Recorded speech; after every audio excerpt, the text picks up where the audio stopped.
Let's imagine something for a second. You're a shepherd out in some ancient field. It's the middle of the night, it is completely silent, and the only light you have is from the stars. Then, all of a sudden, the sky just rips open with a light that's brighter than the sun, and a being appears. What is the very first thing it says to you? Well, in story after story, it's always the same phrase. And that simple phrase, it holds a really fascinating mystery. Okay, so let's get right into it. Do not be afraid. We've all heard it, right? It sounds like this gentle, comforting reassurance. But what if it's not? What if it's actually an urgent, practical command that you'd give to someone in the face of something truly terrifying? Today, we're going to peel back centuries of art and tradition to try and uncover the reality of what biblically accurate angels were really like. But first, let's get on the same page. When I say the word angel, what's the image that pops into your head? For most of us, it's a picture that's been shaped way more by Renaissance paintings than by any ancient texts. It's an image of just perfect, serene beauty, isn't it? A being that glows with this soft, heavenly light, kind of representing peace itself. You know, the kind of presence you'd feel instantly at ease with.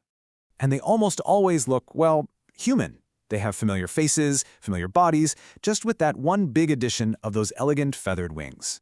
They're basically idealized, heavenly versions of us.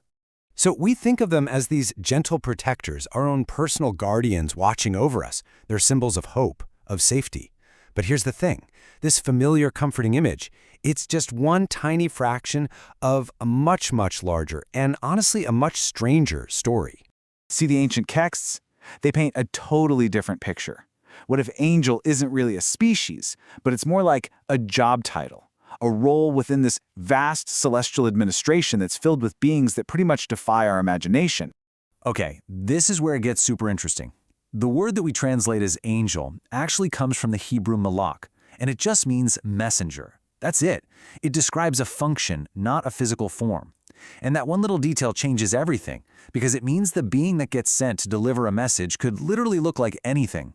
And when you actually dig into the texts, you find these descriptions of all these different ranks of celestial beings. You've got beings like the seraphim, the cherubim, and the ophanim. And trust me, none of these guys are showing up on a greeting card. So if they aren't these winged, human-like figures, what in the world are they? Well, let's turn to the descriptions from prophets, guys like Ezekiel, who apparently saw these beings firsthand. And you might want to brace yourselves, because this is where things get wonderfully weird. A wheel in the middle of a wheel. I mean, what does that even mean? This is Ezekiel trying his best to describe a class of beings known as the ophanim, which also just translates to the wheels. And believe me, that's just scratching the surface of his description. Just try to get this picture in your head, okay? A spinning, gyroscopic contraption of interlocking rings that can move in any direction without ever turning. Now imagine the rims, the outside edges of these wheels are covered, completely with eyes, all over. And they don't just roll. They flash across the sky like a bolt of lightning, animated by a living spirit inside them. Yeah, that is not a gentle guardian. That is a terrifying, almost incomprehensible marvel. And then you have the seraphim. Their name in Hebrew literally translates to the burning ones. Think about that. These aren't just beings surrounded by light. The prophet Isaiah describes them as if they are composed of fire. These are the attendants to the very throne of God. Now, the seraphim are described as having 6 wings. But here's the twist, and I love this detail. Only one pair is for flying. With the other 4 wings, they cover their faces and their feet. It's an act of profound humility, of awe. Even these incredible, fiery beings exist in this constant state of reverence. Their very form is an act of worship. Okay, so now that we have these images in our heads, right? Spinning gyroscopes covered in eyes, 6-winged creatures made of living fire.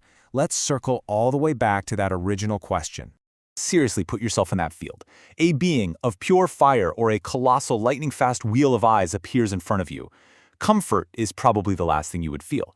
The experience would be overwhelming, it would be reality-bending, and it would be absolutely terrifying. And suddenly, that simple phrase makes perfect sense. Do not be afraid isn't a gentle greeting to soothe your nerves. No, it is a necessary, urgent instruction.